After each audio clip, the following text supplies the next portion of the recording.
Okay, we are live. This is Senate Finance, and this is January 10th. And today, for a good part of the day, we are going over we've got the drafter. Unfortunately, Maria drafted most of these. So we've got her for most of the afternoon. And then we're going, then we're gonna look at a couple other bills. The first one is 160, which is my bill, and that's the abatement for the towns with abated property. And then there's another act for Vermont Charitable Trust. So we're just going through these so we can know what's in them, what they do, and then we can, decide how, in what order, I guess, we'll take them up. I do try and get our board clean before we leave. So let's start. Maria, we're at H21. Actually, can you hear me okay? Yeah. Okay, so Maria Royal with Legislative Council. Nice to see you all. So H21, the provisions of that bill, that House bill, which passed the House last session, were actually incorporated into S100, which you enacted last year. So in a sense, H21 has essentially been enacted, and that the subject of that concerned utility disconnections and notice given to the property owner, the landlord. What you did is required the Public Utility Commission to engage in a rulemaking regarding those notice requirements, and also to come back with some draft proposals specific to entities that the PUC does not regulate. So, as I understand it, the PUC has been engaged in that process, and I think you're going to hear an update on Friday, if I'm not mistaken. Yes, we put this up because it came over. It was one of the things held up in rules.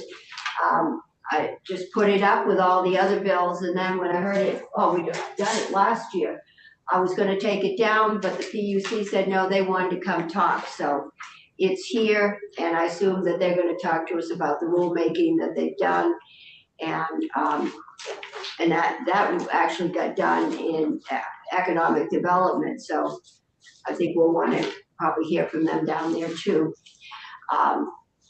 So that's easy. That one's done. Done already. Great. Right. So there are three other bills that I'm going to talk about. And the first one is S181. Yeah. Would you like me to pull the document up on the screen, or do you want to work from your own devices or hard copies? Two people who want to pull it up on the screen and two who want to use their own devices. So let's put it up on the screen. I'll get my device. I'm in charge. Okay, probably made that a little larger so we can read it. Okay. Is that better? Is that? Yes, that's good. Okay. I can also get rid of some of that. Okay. So S181, the sponsor of this bill is Senator Baruth. And this concerns Vermont's access management organizations, AMOs, which are essentially the PEG access providers. Right. TV stations. Orca is one that's in this building a lot. And that's correct. Yes. There wasn't a problem with funding them until they were funded by a fee on cable providers, and that was struck down in the court. Am I remembering that correctly? Yeah, well, most of it you're remembering correctly. So just to provide a little bit of context. So when in the early days of cable television, the cable companies would get a franchise to provide cable television in their respective service territories. And in return, for having access to the right of way to string their poles and their wires, they were charged a 5% franchise fee on their revenue. And under federal law, states are allowed to charge up to 5%. Vermont does charge the full 5% as a franchise fee and specifically allocates that money to the PEG access providers. So that model hasn't changed. The reason why it's trending towards being a little bit problematic is because many people, or some people, are no longer keeping their cable television subscriptions. You know, they're cutting the cord. They're opting for streaming services instead, right? So the revenue that a cable company generates for its television channels is declining. That's just a trend in the market. There were some other changes that were made that affected, you know, how much of what could be included in the revenue that also impacted the amount of money available. But there has been a concern, and this committee and the legislative body as a whole has been concerned about this issue for a number of years. In fact, way back in 2020, you requested a study of this issue to try to look at long-term sustainable funding source. And you did get a report back. The requirement went to ACCD, Agency of Commerce and Community Development, who then hired a consultant, Berkshire Telecommunications Consulting, and you'll remember Peter Blum, one of the consultants with that entity, and provided the legislature with a report that went over a number of potential funding options. This proposal here represents one of those options that was considered. It's been refined and worked on over the last few years. So we'll go through that now. I just wanted to context. And I will, and it might also be helpful to kind of say very generally what it does, and then we'll look more specifically at the language. Okay. So this is another attempt to find a stable funding source for your local public access. Exactly. Exactly. So what it does is it charges a per attachment fee on communications providers. And when I say attachment, I mean attachment to a utility pole. So if you attach a wire, you attach an antenna or another device that's used in communications, for each attachment, you would be charged a fee. And we'll look at it again more specifically, but it's like I think it's a $15 fee that's proposed here. So it's a specific fee for these attachments on utility poles. Most of them are electric utility poles, but they can also be owned by the telephone company or jointly owned. But for each attachment, you pay an annual fee. Again, just generally, I think this proposal is estimated to raise about $6.5 million annually. That money would go into a new fund called the Community Media Public Benefit Fund. And then that money would then be distributed to the PEG access channels, the AMOs, for their operational costs. So very big picture, just wanted you to have a sense of what the proposal was here. Okay, so whenever a line is attached to a pole, and so there would be a 15-cent per pole charge. $15. $15 per pole charge. That would hit utilities if they're stringing new lines. It would also hit cable broadband providers, including our CUDs. Is that correct? So at this point, it might be helpful to go through, because you're correct in like picking up on some of the issues, but there are some exemptions. Okay. So it's specific to communications, facilities, attachments. There's an exemption for CUDs. And anyway, so let's turn to the language now so we can see it more specifically. And I'll quickly just go through the findings because I think that may help, again, just flesh out the context a bit more. So PEG access is an essential service for Vermont, providing ongoing access to public meetings and emergency information, connecting communities and preserving local identity. PEG providers, also known as Access Management Organizations or AMOs, provide internet-based services that serve whole communities, not merely those portions covered by cable television systems. AMOs have been funded primarily by a surcharge on cable television service, that's at 5%, which is paid directly from the cable companies to AMOs. AMO funding streams have declined in recent years due to technological changes as well as to consumer preference shifts away from programming and towards internet-based streaming services. And then B is the intent section.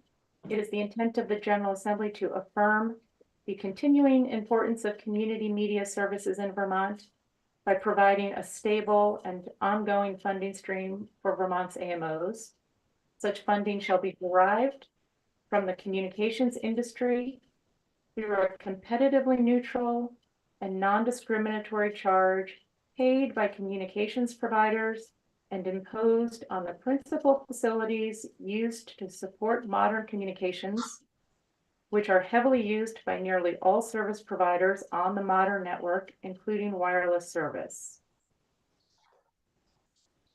So now we get to the actual language of a new proposed chapter in Title 30 that's specific to this fund and the financial structure. You'll see, specifically on page 3, that there's the annual utility pole attachment charge on all communication service providers that finances this mechanism for funding PEG. And then the definitions, I think, I don't know that I have to read through these really specifically. I think you're familiar with what an AMO is. They're all nonprofit entities. There are about 20, I think there are 24 of them in the state. You know what a cable company is. Just to be clear, I think we should maybe pause on the definition of communications facility. Because these are the facilities that are attached to poles and that would be subject to the $15 annual fee. So a community. So it's a $15, not when you attach a new line, but if you've got a line on a pole, you pay $15 every year for every pole you're attached to? Yes. Okay, we'll get a fiscal note on that. Absolutely, yeah, yeah. So again, defining these facilities, it means a physical facility, including copper cable, optical fiber, and antennas that transmits and receives electrical or light signals as part of a local, state, national, or international network used primarily for communications. So all of the wires, all of the antennas that you typically think of in a communications network. Are we going to get into a constitutional issue with, we are taxing some cable providers and we are exempting others in the form of the CUDs? I don't know that that's a constitutional issue. Right, well, is it a common benefits issue? I think you're right to always look at those issues and raise, the fairness of a tax on some and not others. Typically, municipalities are exempt from other taxes, property taxes, for example. So, I'd want to hear more about a common benefits assertion in this context, before opining definitively, but so there is an exemption here for municipal entities.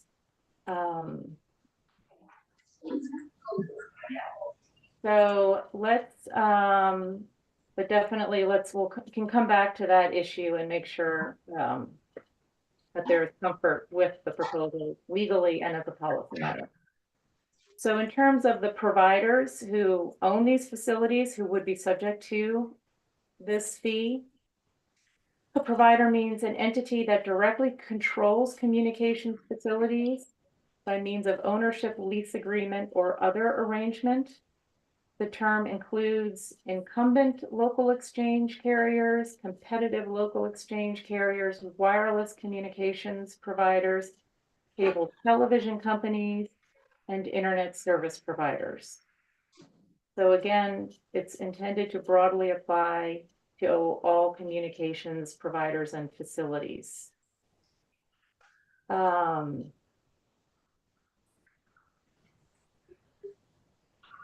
think these other terms are pretty self-explanatory. So obviously it includes poles that are owned by electric companies as well as telephone companies. There's one exception here you'll see on line 9, and this is on page 4. A utility pole does not include a structure outside the public rights-of-way constructed for the sole or primary purpose of supporting wireless antennas or any building on which one or more wireless antennas have been deployed. I think at least the first part of this exemption is intended to exempt cell towers from the definition of a pole. So an attachment to a cell tower, the macro cell towers, would not be subject to this tax, nor would attachments to buildings. And then Vermont Access Network, just to refresh your memory, I think you're familiar with VAN. This is the nonprofit organization that represents Vermont's AMOs in matters of mutual concern, including the effective operation and advancement of PEG access throughout the state, and includes any successor organization.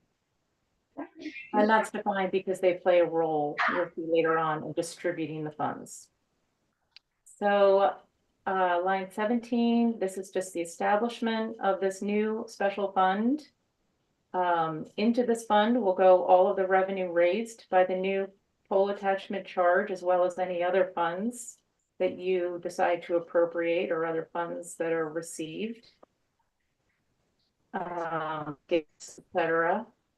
Unexpended balances remain in the fund from year to year. So now we get to the actual charge itself. So again, the charge is imposed on each pole attachment in the state that exists on April 1st of each year. So every year, the fee is charged. It's imposed on a communication service provider for each pole attachment owned or controlled by that provider. Subsection B concerns multiple attachments. So if there are multiple communications facilities on a single utility pole, there is one charge imposed for each attachment point. However, if 2 or more facilities are attached to a single attachment point, such as overlash cables or wires, right? So if you overlash fiber over a copper wire and they are attached together on a pole, those facilities are subject to a single charge if and only if all facilities at that attachment point are owned or controlled by a single provider. So if the overlasher is a fiber company, not who doesn't also control the copper, then they each would be subject to the fee. Otherwise, there would only be one charge for that attachment.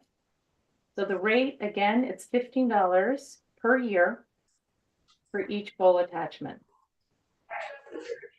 The exemption, here, the charge does not apply to pole attachments of publicly owned communications facilities.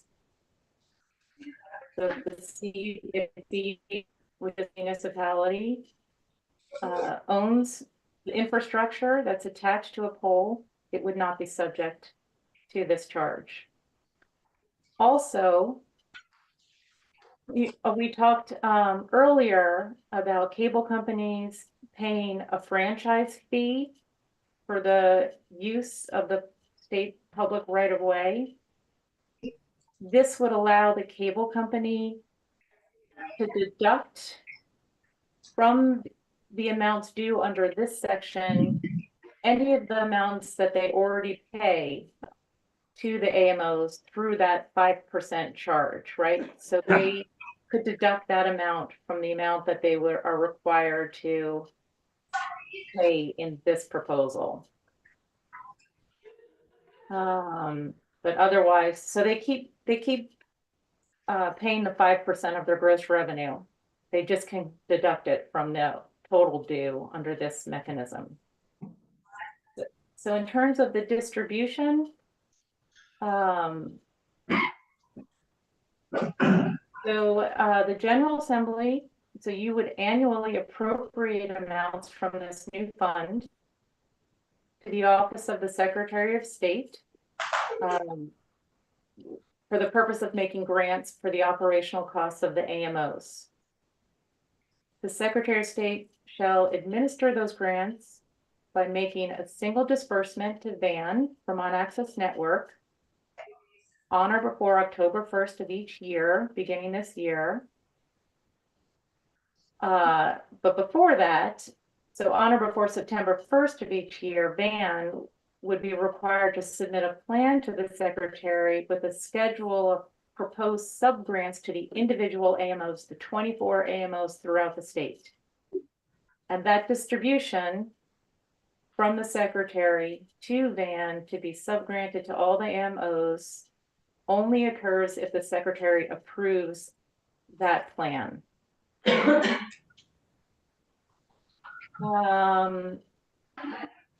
So after receiving the grant and distributes the funds, an AMO that is not in substantial compliance with the annual reporting requirements of PUC Rule 8.00 is ineligible for the grant.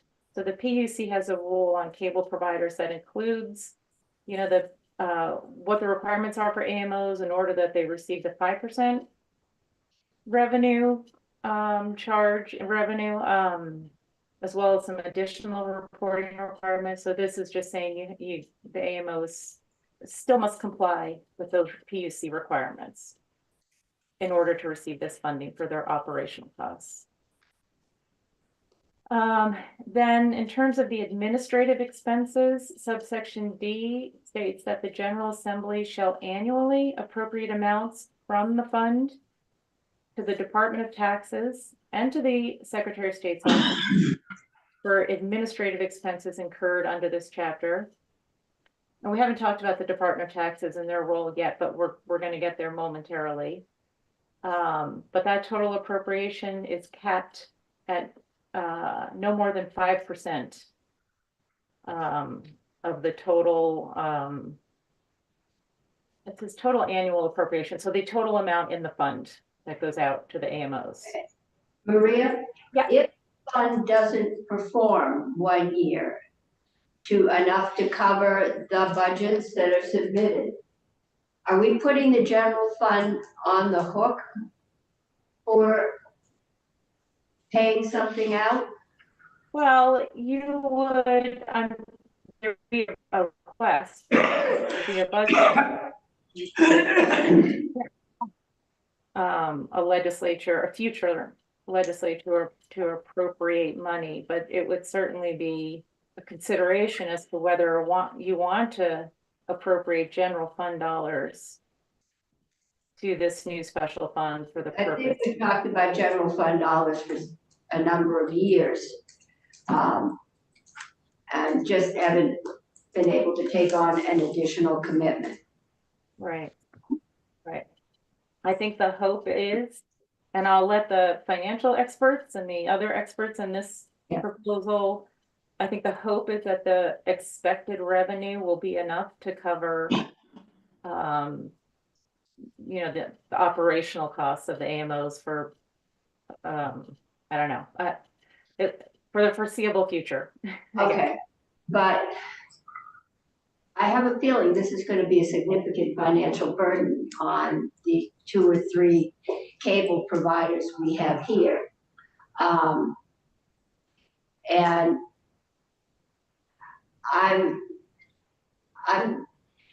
it probably isn't for you, but I'd like to know, these are supposed to be public access networks. It's an alternative to commercial networks.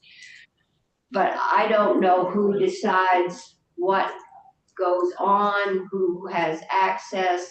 So we'll talk to them about that from the network. Yep. This Certainly something. I'm definitely gonna get a fiscal note. And, cause there's a lot of poles and a lot of attachments, and $15 a year adds up pretty quickly. I mean, these people have probably thousands of poles. Right, and I'm actually glad you're raising this issue. And you'll hear from JFO too. Yeah. Having an accurate inventory of the number of poles as well as the number of attachments is something you want to learn more about. So, but that brings us somewhat to the last section 7606 on page 7. So the charges are paid to the Department of Taxes. And then the provider also includes a return that specifies the number of pole attachments that provider owns or controls in the state.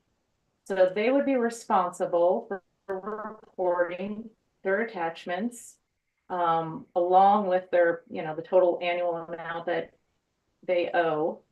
And then additionally, the commissioner of taxes can request that a pole owning utility report the number of utility poles it owns or controls. And so this is getting to having an accurate inventory of poles in the state, as well as the number of attachments on the poles.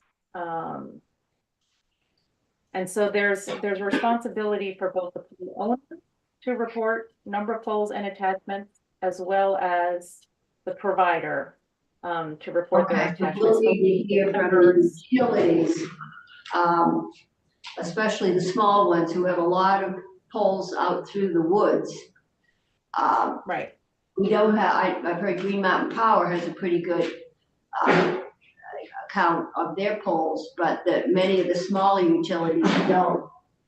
And this might be quite an undertaking for them. So we'll take a look. It'd be wonderful information to have, but it might be something harder to get. Senator McCormick, do you have a job? Yeah, I have a couple. Not necessarily naming names of companies, but can you just give me a profile? Who are the people paying this fee?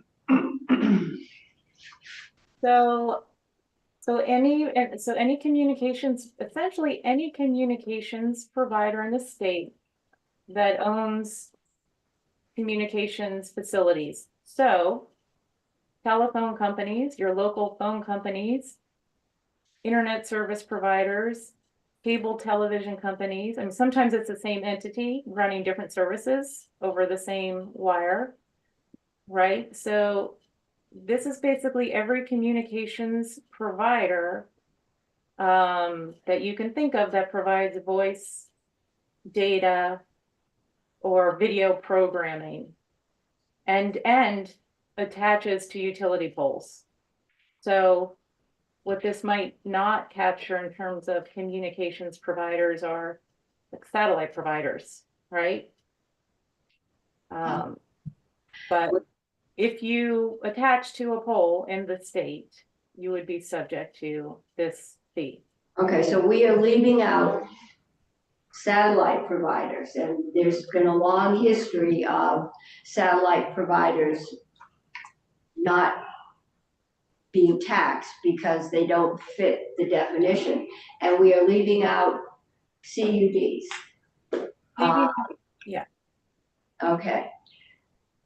What about someone that provides a service to a college campus and is private? That would be covered if it existed? yes, I'm not sure what you're thinking of. So, No, my job is to play devil's advocate here, so. no, I think, Okay. yeah, yep. So if it's part of a broader network, so if there's some kind of communication service that's entirely local or, discrete, then that wouldn't come into under this particular charge. I have some. Yeah. What, about how many poles are there typically in, let's say, a mile? You know what? I don't remember. I've actually heard this figure and I think I know, but I don't want to confuse things. So I will find that out. I will talk to Ted Barnett and the JFO because. Well, we're gonna have the utilities in. Yep, and he Real has, estate days, I think it's every 200 feet you have to have a pole. When you're estimating how many poles it'll take to get Yeah, stuff to your driveway, right. it's a lot of poles. Now, this is not talking just about new arrangements. This No. is existing arrangements. Yeah. Okay. that's correct. Any attachment as of April 1st of each year. The one thing I just happened to refresh my memory on in terms of the number of actual attachments, and this is going back to what was in the report that you requested. I think they're estimated to be about 440,000 attachments. So that's not the number of poles because there are multiple attachments on the same pole, but. So that was the figure that I used, multiplied that figure times 15 to get at $6.6 million rough. And again, that's a very rough estimate, and I haven't counted any poles or attachments, so. The company attaching to a pole pays this. Who typically owns the poles? Usually the utilities. So That was my understanding. Yeah, But I phrase it as a question. I didn't hear some of the conversation that just happened, but so Oh. it could be an electric company, right? Or it could be a telephone company that owns its own poles, or an internet service provider that's wants to, string fiber in an area that's not covered already. generally it is the electric utilities because they're the first ones that put up poles. And Yeah.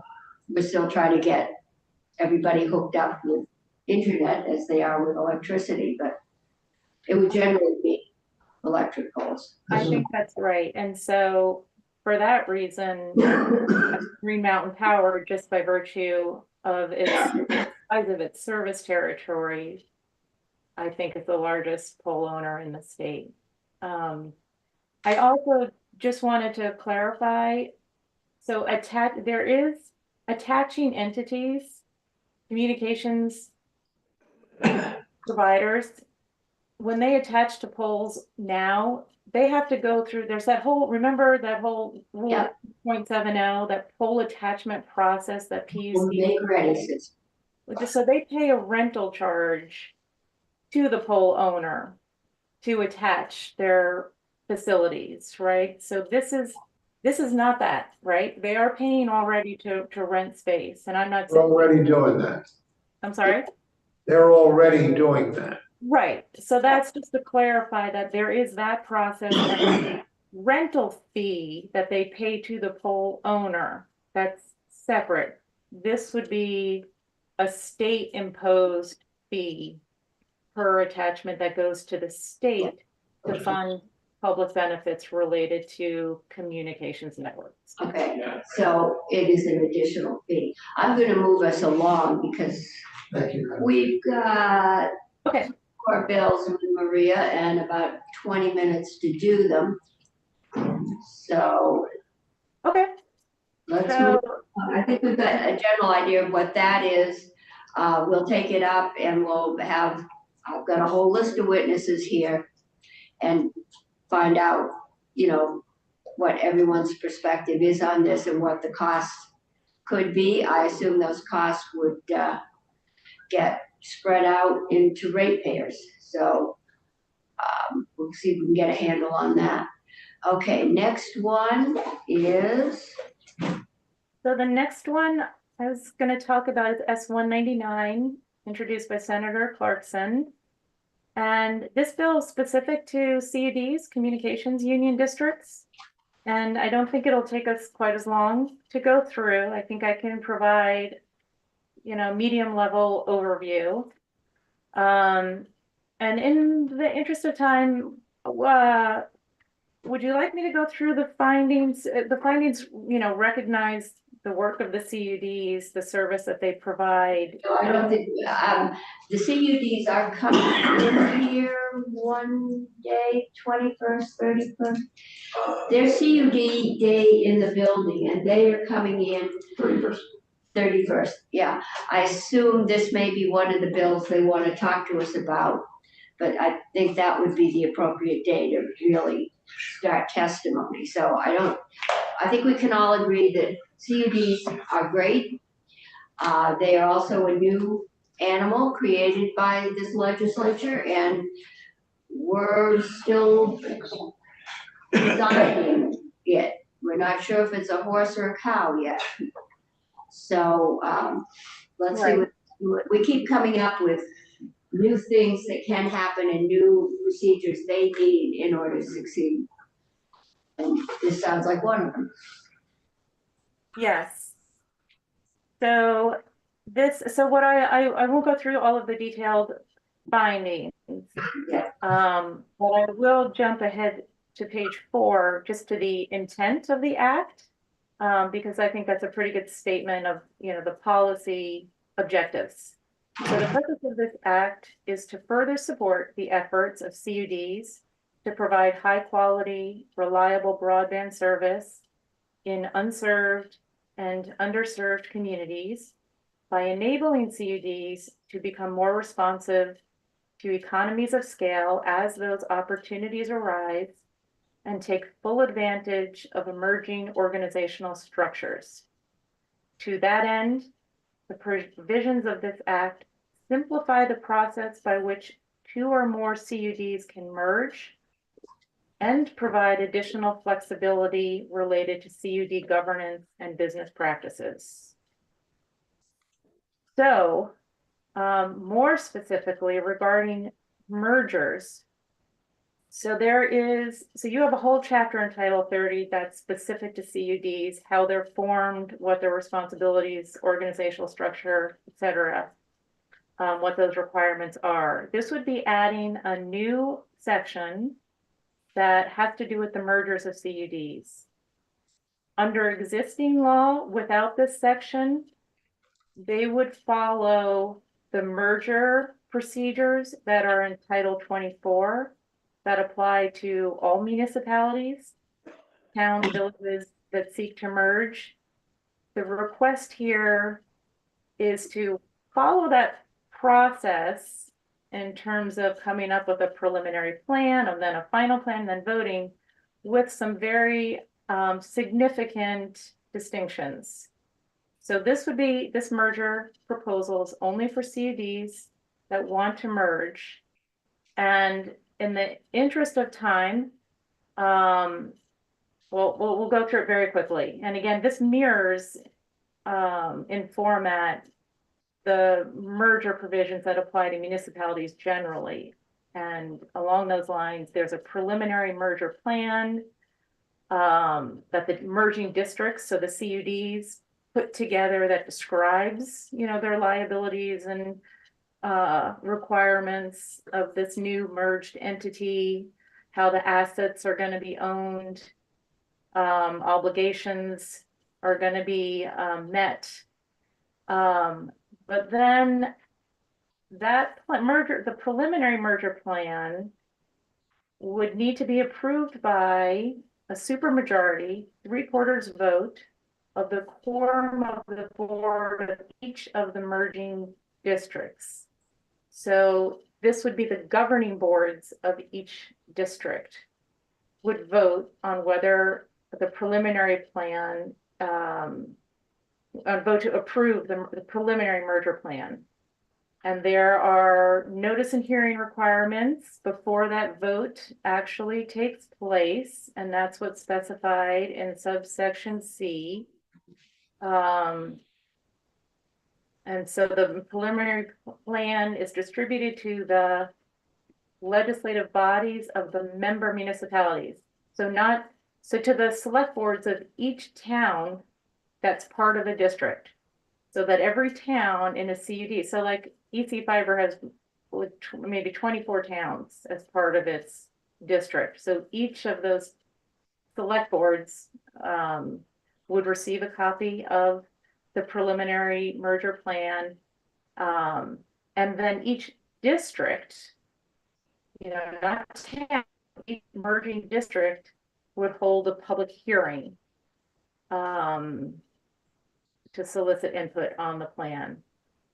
Then, after the public hearings, each district holds its public hearings, then a joint committee of the merging districts, I'm sorry about the dogs, prepare a final merger plan, which takes effect upon approval by a supermajority, 2/3 vote of a quorum of the board of each of the merging districts.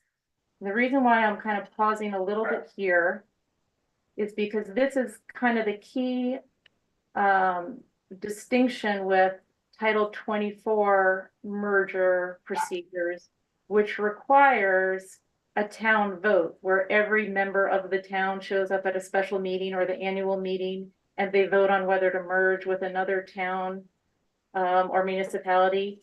In order for this merger to take effect, it doesn't go back to each town to have those votes, but the board of each district, the governing board of each district would vote on whether or not to merge. So that, and you'll hear from the proponents, but that was, something that has been requested. I won't say a whole lot more about that. I think you'll hear about the proposal more specifically. And then this is just a requirement when they have their organizational meeting and once they're merged and providing notice to the Secretary of State. Again, that's pretty standard. So then Section 3, this is just authority for CUDs to hold remote meetings.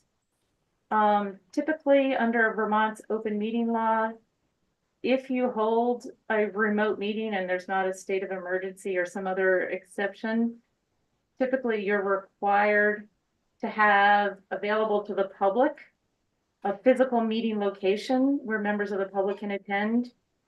And you can see here that the proposal on page 8, line 5. So a quorum or more of the board may attend a meeting by electronic or other means without designating a physical meeting location where the public may attend. So this is just general authority to hold remote meetings. Members, staff are not required to be at a specific physical meeting location, nor is the meeting location, physical location intended to be available to members of the public. Obviously members of the public would have to be given access to the remote electronic meetings. etc. So then the next several sections, I don't think we probably don't need to go through in detail. Yep. Was there a question? No, I don't see any questions. Great. So what you'll see, so under the section for the treasurer, okay, sorry, I got a little bit ahead of myself. So what this provision specifies is that the treasurer of a CUD may delegate any and all of the responsibilities described in this section, provided such delegation is approved by the board, the governing board, or authorized in the district's bylaws. Okay, can you explain that? What, is this saying you can delegate, my job is to keep track of this, and I'm gonna delegate so-and-so to do that part of my job? Or is this to say, we have X million dollars in debt, and I'm gonna send that over to somebody else? What are we delegating? You're delegating just the treasurer's responsibilities. So, Job of the treasurer, which the treasurer can then share with an assistant treasurer? yeah, so in terms of keeping track of the money, any of the bookkeeping of the accounts or the statements and the condition, the financing. So you should probably definitely hear from Vikuda, about specifically, I'm guessing maybe there may be a treasurer on the board that doesn't have the requisite expertise, or that there may be another entity that could provide the services. That's what I was saying, maybe to hire an accountant. Right, so I think I'm not familiar with kind of the context here. Talked, if I know them, they have very good reasons for everything in here. So we'll hear it from them. Okay. And the remaining sections, if like, for example, in section 5, the fiscal year for CUDs by statute is the calendar year. But Okay, this is basically allowing the CUD through its bylaws to specify another time period to be their fiscal year. So obviously this is probably gonna have to do with scheduling town meetings, financing options that are available. So it may make sense that they pick a different fiscal year. The changes that I think all of the other changes are similar to that. So in terms of the budget preparation, instead of specifying on or before October 21st, or on another date specified by the district's bylaws. So that's pretty much all of these other sections are just giving more flexibility to the board through their bylaws to change the reporting requirements. So they still have to do everything. They can just do it in a time that aligns with whatever their financial and public needs are. So then the last substantive section is section 7, and this concerns the confidentiality of records or information that a CUD has. This first part is existing law. The purpose of this section is to clarify that any records or information produced or acquired by a CUD that are trade secrets or confidential business information are exempt from public inspection and copying under Vermont's Public Records Act. That's a citation.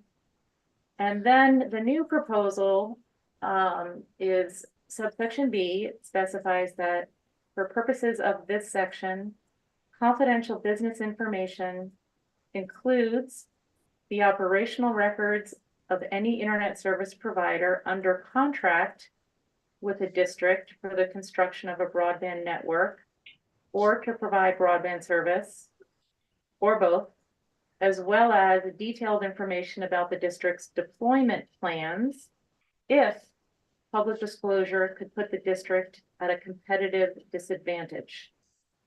business records of a district carry a presumption of confidentiality.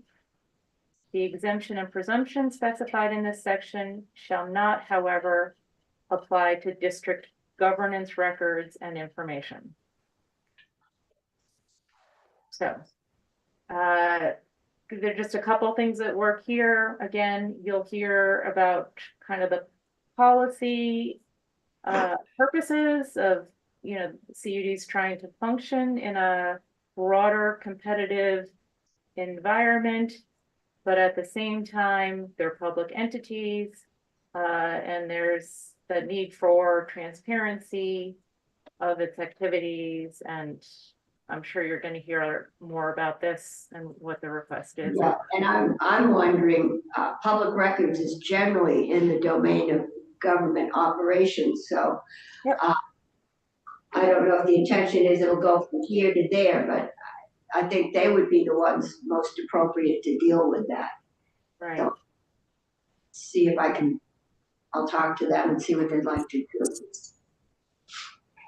Great. And so there's actually only one more bill that I'm going to talk to you about, and that is S-180.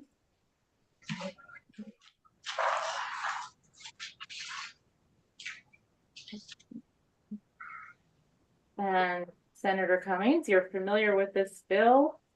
Actually, this was a constituent service at the spur of the moment, so on the last day of drafting. Right. Yes, I remember. Yes. So this has to do with public monies, specifically state funds under current law. The section pertains to investments of state money, where those investments can be made.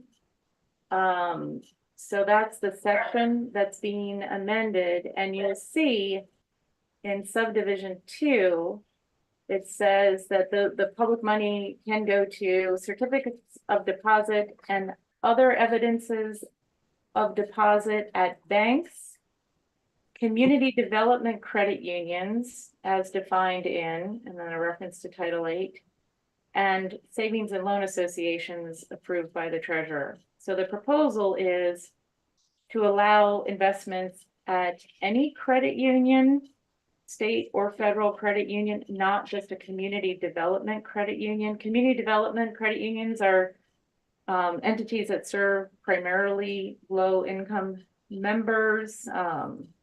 There's some other maybe standards that they need to meet, but this would allow state monies to be invested at any credit union. And the bankers will be in to talk to us. I believe bankers pay taxes on their deposits and credit unions do not. So this, I understand, I was caught in the hall on that one too, but we will definitely have Chris Steele in, and we will have the credit unions in, and probably the treasurer's office in to talk about it. Old concern. Yes. Okay. Okay. That's it for me. Okay, and we are 5 minutes ahead. Committee, why don't you take a 10-minute break? And